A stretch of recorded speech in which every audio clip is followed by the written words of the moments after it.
আমার যদি মৃত্যুর সংবাদ শোনেন, আমার জানাজায় যাবেন না মাটি দিতে? আমি আশা করছি আপনারা সবাই যাবেন। আপনারা একটা ওসিয়ত করে যাই, আমি মারা গেলে আমাকে কবরস্থ করার পরে আমার কবরের পাশে আপনারা মোনাজাত করেন না, প্রয়োজন নাই, করবেন না, চলে আসবেন। আপনারা কবর দেওয়া পর্যন্তই আপনাদের দায়িত্ব দিয়ে গেলাম। আমি ইমাম হিসাবে আপনাদের কাছে দাবি আমার, আমি মারা গেলে আপনারা যাবেন, যদি আপনাদের আগে আমি মারা যাই, আমার কবরের পাশে আপনারা ওভাবে সম্মিলিত দোয়া করবেন না। যাওয়ার প্রয়োজন নাই, কেউ না গেলে সম্মিলিত দোয়া করবেন না। যাওয়ার প্রয়োজন নাই, কেউ না গেলে, জানাজায় যদি কেউ না যায় তাহলে তার গুনাহ হবে না। তবে আমি বললাম, ওসিয়ত করে গেলাম, একজনও যদি আমার আগে বেঁচে থাকেন তাহলে ওসিয়ত করবেন আমার জানাজায়, যে ইমাম বলে গেছে তার জানাজায় যেন মাটি দেওয়ার পরে দোয়া না করা হয়। আল্লাহ রাব্বুল আলামিন আমাদের সকলকে বুঝে শুনে আমল করার তৌফিক দান করুক। এরপরে সালাম ফিরানোর মাধ্যমে, আর একটা তাকবীর দিয়া সালাম ফিরানোর মাধ্যমে জানাজার নামাজ শেষ। জানাজার নামাজের শেষ মানে কি? মাইয়েতের জন্য দোয়া শেষ।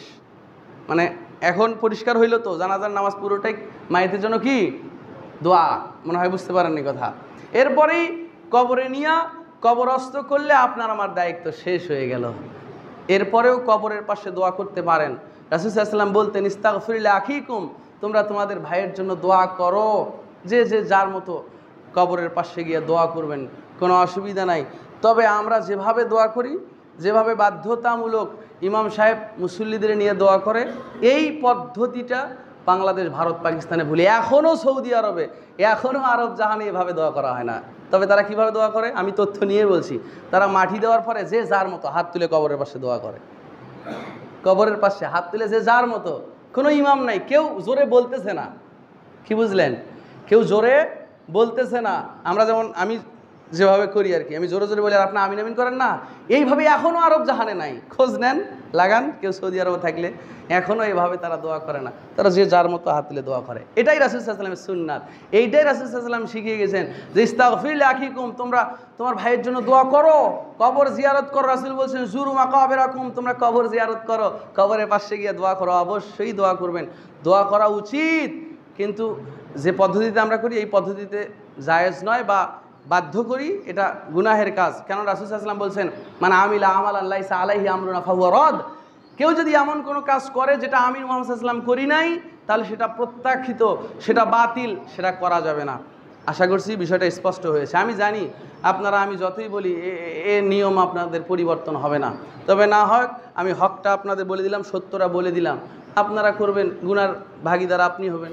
রাসূল সাল্লাল্লাহু আলাইহি ওয়াসাল্লাম বলে গেছেন, কুল্লু বিদআতিন দালালা কুল্লু দালালাতিন ফিন্নার, প্রত্যেক বেদাতি পথভ্রষ্টতা, আর প্রত্যেক পথভ্রষ্ট হয়ে যাবে জাহান্নামে। সুতরাং আপনি যদি নিজেই বলেন যে আমি জাহান্নামে যাব, তবু আমার কবরের পাশে যেন দোয়া হয়, তা আপনি জাহান্নামে যান, আমার তো কোনো অসুবিধা নেই। তবে আমি বললাম, আরেকটা আপনাদের ওসিয়ত করেই খুতবা শেষ করে দিচ্ছি। আমি আলামিন, আমার বাসা তো খুব দূরে নয়, খামার জামিরায়। আমার যদি মৃত্যুর সংবাদ শোনেন, আমার জানাজায় যাবেন না মাটি দিতে? আমি আশা করছি আপনারা সবাই যাবেন। আপনারা একটা ওসিয়ত করে যাই, আমি মারা গেলে আমাকে কবরস্থ করার পরে আমার কবরের পাশে আপনারা মোনাজাত করেন না, প্রয়োজন নাই, করবেন না, চলে আসবেন। আপনারা কবর দেওয়া পর্যন্তই আপনাদের দায়িত্ব দিয়ে গেলাম।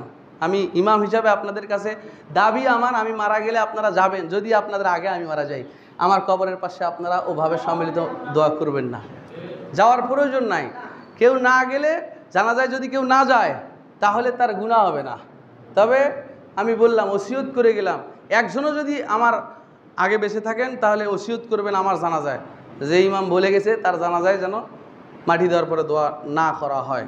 আল্লাহ রাব্বুল আলামিন আমাদের সকলকে বুঝে শুনে আমল করার তৌফিক দান করুক। আল্লাহুম্মা আমিন।